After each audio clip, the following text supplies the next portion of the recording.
Hey folks, welcome back to another review with yours truly, Sam Healey. Today we're taking a look at this little fella right here, Shadowscape. It is basically a dungeon crawler with no dice, and it's set in the Mistfall universe from NSKN Games, and this one also is from NSKN. So it is basically a dungeon crawl, but it has specific movement, it has AI for the creatures, and it has a pretty cool actioning mechanism where you don't just choose from a list of actions, you actually have to judiciously choose which action cards you're going to use, which will then be flipped over. It's a really neat mechanism. Let me get down to the table and I'll show you how it works.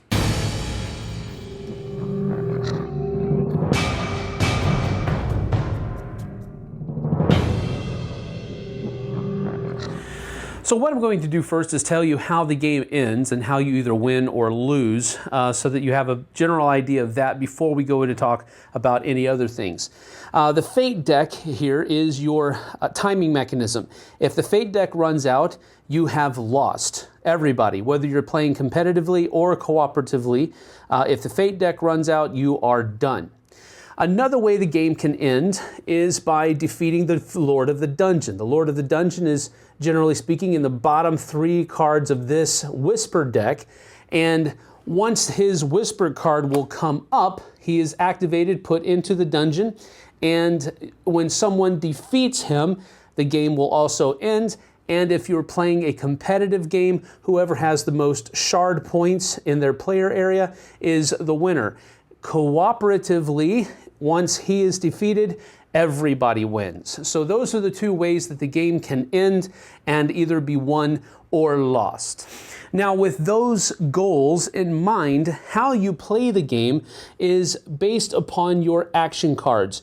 And each character starts with a different set of action cards. This is Ardenai here, but you also have a number of other characters here with their special cards as well. There's Aseki, Durgan, Valkea, Vinda. So there's a number of different characters here that you can use, character card, and then there are 4 action cards that come after it.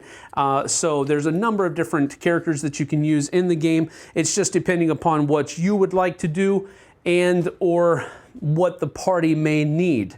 I've chosen the rogue here to be our example, and the different symbols on the card are very simple. This is how much defense you have if you're being attacked by one of the monsters in the dungeon. This is your restrictive number of cards that you can have in your hand of fate cards. And this is how far you can move with a basic movement action.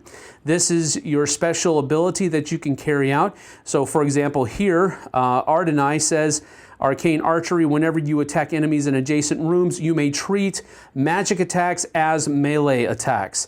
And he has 1 hit point here, and then he also has these other hit points over here. Now, the way that those are set up that way is because whenever you take damage, you're going to be assigning these wound tokens to these different areas.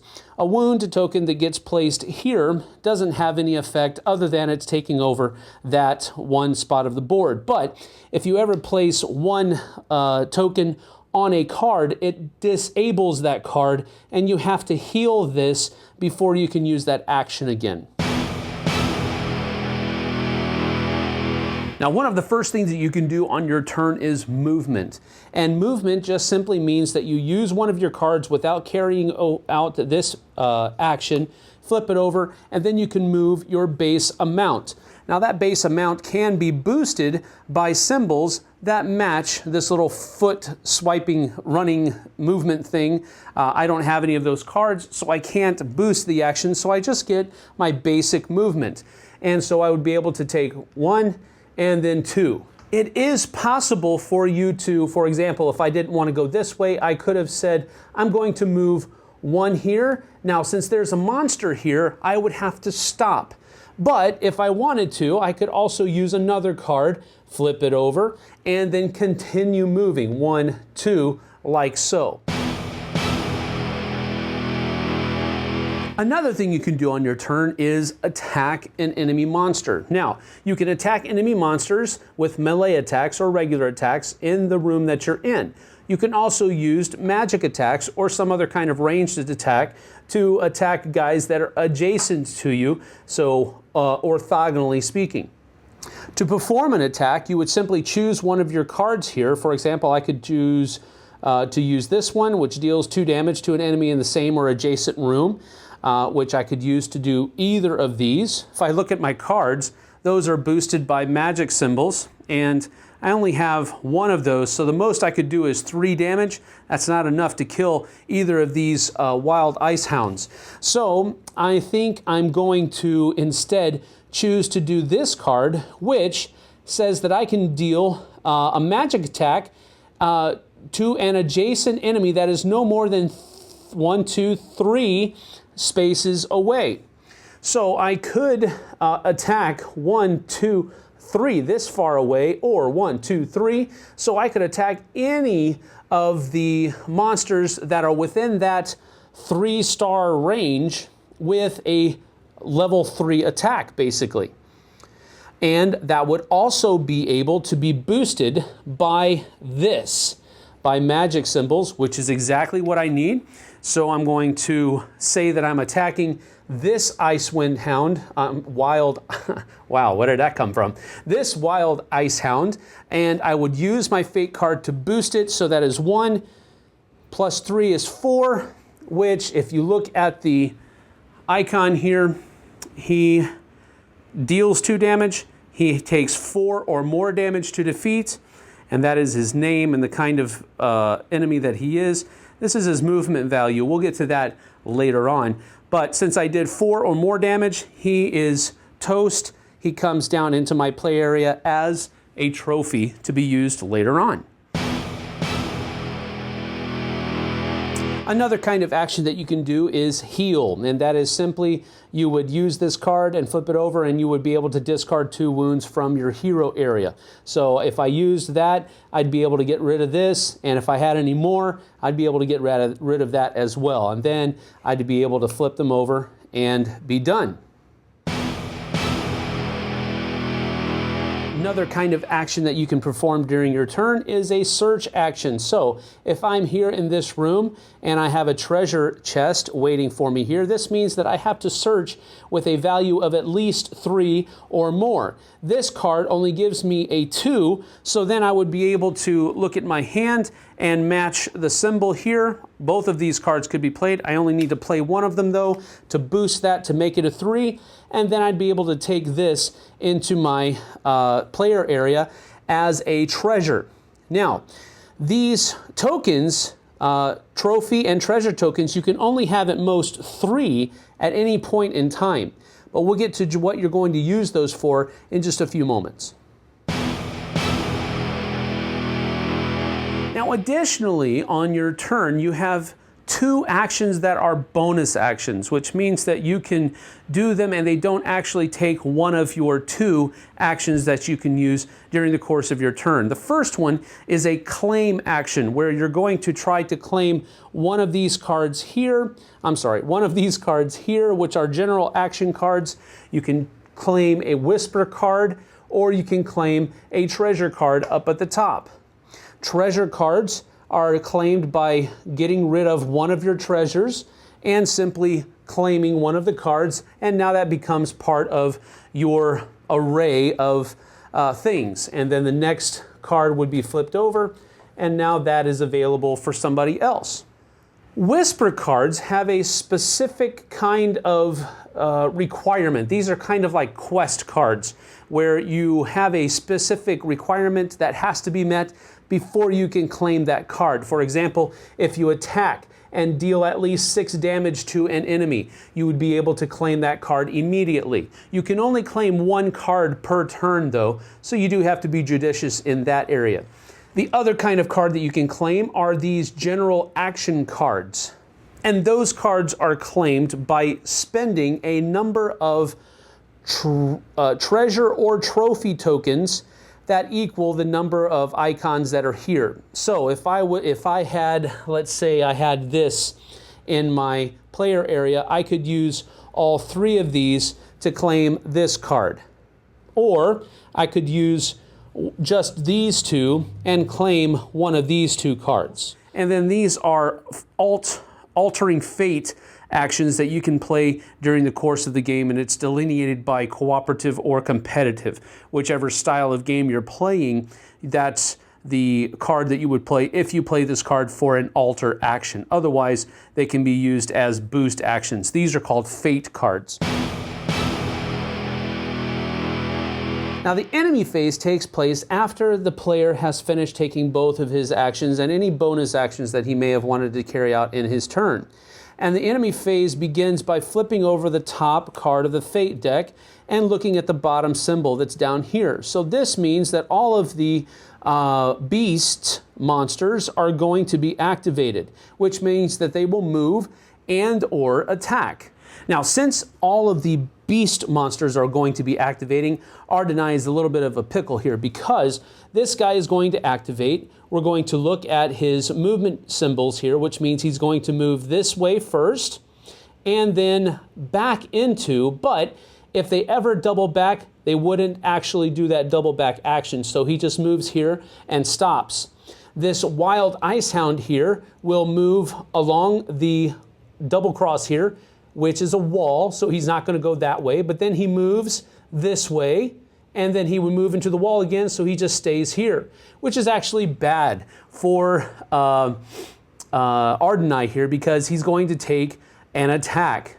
Now, it's not that bad, though, because the Icewind Hound only does, I did it again, the Wild Ice Hound only does 2 damage, and Ardeni has a defense of 2. So the attack basically just bounces off his armor. But if I would need to, I would be able to play fate cards to boost my defense if I needed to. If any damage would be assigned, I would have to take these health tokens and place them onto my player area on the cards or my character card, and then the attack would be over. And then that would be the end of my turn. It would go to the next person's turn. And that is generally how the game is played. And again, the ending things are when the fate deck runs out, everybody loses, whether you're playing cooperatively or competitively, or when someone defeats the Lord of the Dungeon. If you're playing competitively, then each player will count how many shards they have. The person with the most shards is the winner. Or if you're playing cooperatively, as long as that Lord of the Dungeon is defeated, everybody wins. So that is Shadowscape by NSKN Games. Now, I first had the opportunity to play this game at UKGE, where Mr. Kubaki was actually demoing the game for NSKN. And he was gracious enough to take me through a game with himself and another player, so we played a 3-player game there. And I liked everything that I saw. I've since been able to play it about 3 other times, and it hasn't really grown on me as much as I thought it was going to, because I really do like that action mechanic where you have to choose from your cards what you can and cannot do.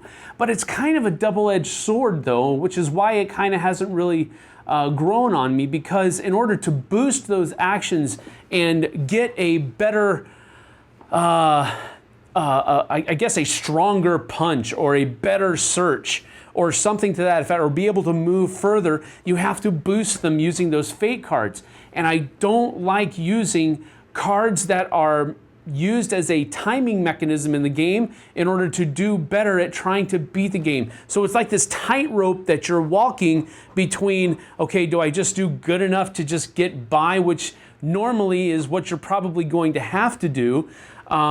But sometimes you have some of these whisper cards that really make you're supposed to do a lot of really good things in order to do that. So you have to use your fate cards, which is inevitably going to make you need to draw more fate cards out of the deck. So it's that tightrope using cards that are inevitably rushing you toward losing to try to do better in the game, and I don't like that combination very much. So I think that is the main reason why this hasn't really grown on me like I think like I thought it was going to. The enemy activation is also really cool. The AI that's in the game is really neat, and I think somewhat innovative. I don't want to say completely innovative, because I'm sure there's probably games that have used similar mechanisms to provide a the monster AI, so to speak. But having those different symbols throughout the dungeon that will tell or basically guide that monster through its path is a really neat mechanism. I liked that a lot. I also liked the fact that the monsters were pretty well spread out as far as how powerful they were. There were definitely squishy monsters, and then there were definitely hard-hitting monsters that you wanted to try to avoid unless you were able to get your cards and your actions exactly what you would need it to be in order to defeat it. But I also liked how each character felt very different within the game, because their action cards that they get that go with that specific character are very different. Some people are very good at searching. Others are not very good at searching. But those that are not very good at searching are maybe very good at healing or very good at attacking. So there was a lot of differences there, and I thought that was cool because it represents, party composition as far as RPGs and that type of stuff is concerned. So I did enjoy that. The components in the base game were good except for all of the character tokens. I thought the character tokens were too similar in that they were all the same shape and all the same size. The only thing that was different was the picture on them. And because the character tokens that come in the base game are so small, it's very hard to delineate or differentiate between one character and another. And so it's very difficult that way. Now, they do offer this Heroes of Mistfall miniatures pack, which comes, it's something else that you have to purchase, but it is also usable for Mistfall and this game. So if you own both of the games, which really are completely different in many different ways, except for that, I think the components in the game are good. I do like the modular setup of the dungeon, using the cards, shuffling them, and then setting them out in a grid pattern. I like that mechanism because it provides for a lot of variation between game to game. Because the hero shrine might be in one spot in one game, and it might be in a completely different spot, and the different spawn points of the monsters will be in different spots. So how you have to work your way through the puzzle, so to speak, will change from game to game, which is a good thing to have. Variation is always a good thing. All in all, I think this is a good game, mechanically speaking. I like how everything works. There's just a few things that for me personally, I don't like how they work together. I like using fate cards to boost your actions. I like that. But that coupled with the fate cards being a timing mechanism in a way that you can actually lose the game, I don't like that.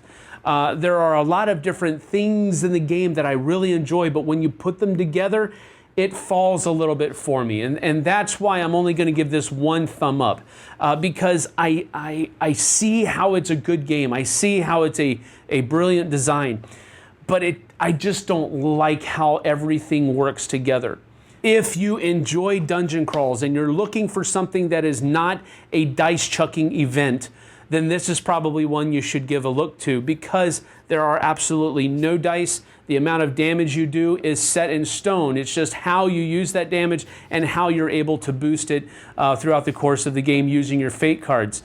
The number of damage that the monsters do is for everyone to see. How much damage they have. How much damage they can take. That's for everybody to see. Where they're going to move. That's for everybody to see. So you can plan your movement. You can program, the monsters are programmed, and you can see where their program is going to take them. So there are a lot of tactical choices that you can make throughout the course of the game, and there are strategic choices that you can make throughout the game. So there is a lot of merit. There's a lot of credit that deserves to be given to this game. I just don't like it that much. I think there are going to be others that do. So that's it from me on Shadowscape. We'll see you guys on the flip side.